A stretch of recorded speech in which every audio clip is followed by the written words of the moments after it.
नीतीश कुमार और सुशील मोदी के संबंधों की व्याख्या हम क्या करेंगे, पिछले 17 साल के इतिहास को उठाकर देख लीजिए तो आपको खुद ही पता चल जाएगा कि नीतीश कुमार और सुशील मोदी के बीच में किस तरह का संबंध रहा है और किस तरह का दोस्ताना रहा है। पिछले कुछ वर्षों से 2020 के चुनाव के बाद से दोनों की दूरियां बढ़ी और ये दूरियां भारतीय जनता पार्टी ने बढ़ाया। लेकिन मात्र 2 साल के भीतर नीतीश कुमार के बाहर होते एनडीए से एक बार फिर से सुशील मोदी की याद भारतीय जनता पार्टी को आ गई। जैसा कि आप सभी जानते हैं कि एक वक्त था जब भारतीय जनता पार्टी और मुख्यमंत्री नीतीश कुमार के बीच किस तरह का कड़ी बनाए हुए थे और ये संबंध लगातार चल रहा था।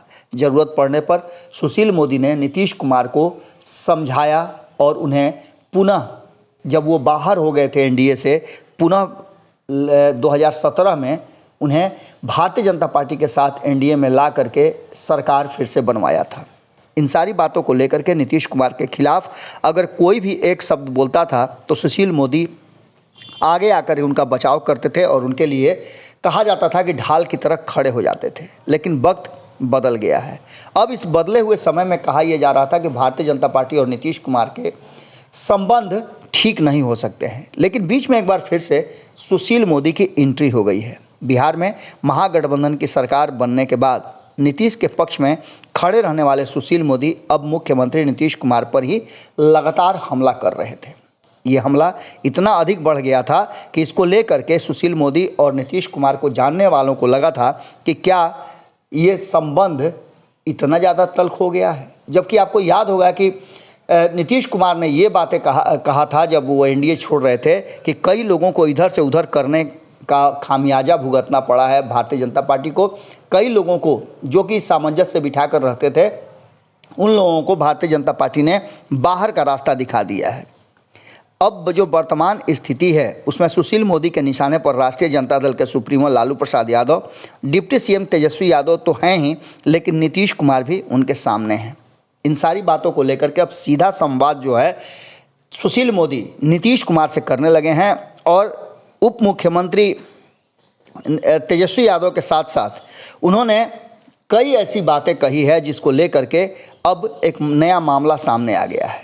उन्होंने जिस तरह से रोजगार दे रहे हैं और मिशन रोजगार चला रहे हैं उसको लेकर के उन्होंने कहा कि 2020 के विधानसभा चुनाव में तेजस्वी यादव ने चुनाव प्रचार के दौरान लोगों को 10 लाख सरकारी नौकरी देने का वादा किया था। अब सरकार में हैं लेकिन नौकरी के नाम पर बगले झांक रहे हैं। इसका सीधा मतलब है कि तेजस्वी प्रसाद यादव गुब्बारा जो है वो पंचर हो गया है। इन सारी बातों को लेकर के 7 दलों की सरकार है और 7 दलों में सीट शेयरिंग का समझौता कैसे होगा इस पर भी सवाल खड़े किए हैं। उन्होंने कहा कि जिस तरह से नियुक्ति को लेकर के झांसा दिया जा रहा है बिहार की जनता को, ये एनडीए के समय का सारा वैकेंसी है। इन सारी बातों को लेकर के नियुक्ति संबंधी 4 आयोगों के चंद शीर्ष प्रशासनिक पदों पर बहाली नहीं कर पाई। ऐसे में वो रिक्त पदों पर 4.5 लाख और नए पदों पर 5.5 लाख नियुक्तियां कैसे कर पाएगी।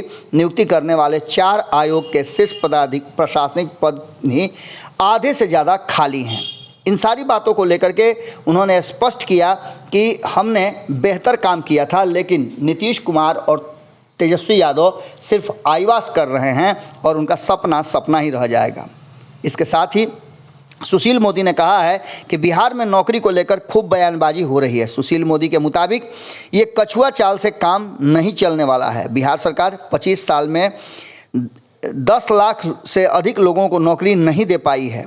उन्होंने कहा कि 5 साल पहले के पेपर लीक कांड के दोषी पाए गए कर्मचारी चयन आयोग के अध्यक्ष 3 साल बाद जेल से छूटे हैं और आयोग के सचिव भी जेल में हैं। ऐसी स्थिति में आप समझ सकते हैं कि किस तरह से पारदर्शी तरीके से बिहार में नियुक्ति होगी। हालांकि सुशील मोदी जब ये बात कहते हैं तो उन पर हमला भी होना लाजमी है, क्योंकि भारतीय जनता पार्टी ने 2014 में जब सत्ता प्राप्त किया था उससे पहले वादा किया था देश की जनता से और बिहार की जनता से भी कि वो हर वर्ष 2 करोड़ लोगों को रोजगार देंगे।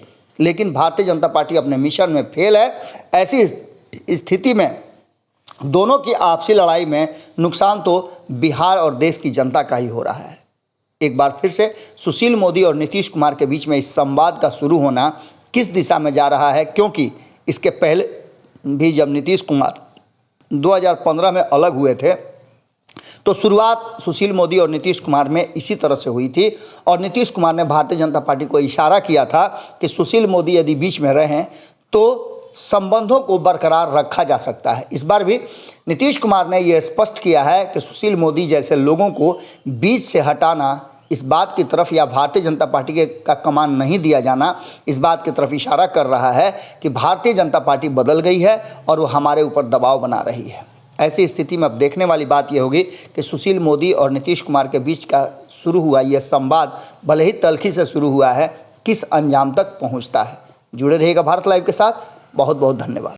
अगर ये वीडियो पसंद आई और वह बिहार के राजनीति और बिहारियत से सरोकार रखेनी तो सब्सक्राइब बटन दबा के चैनल के सब्सक्राइब कर ली। ओजे एगो घंटी बा, ओकरा बटन दबा देला से कुल सटीक और मारक खबर रुआ मुफ्त में मिल जाई।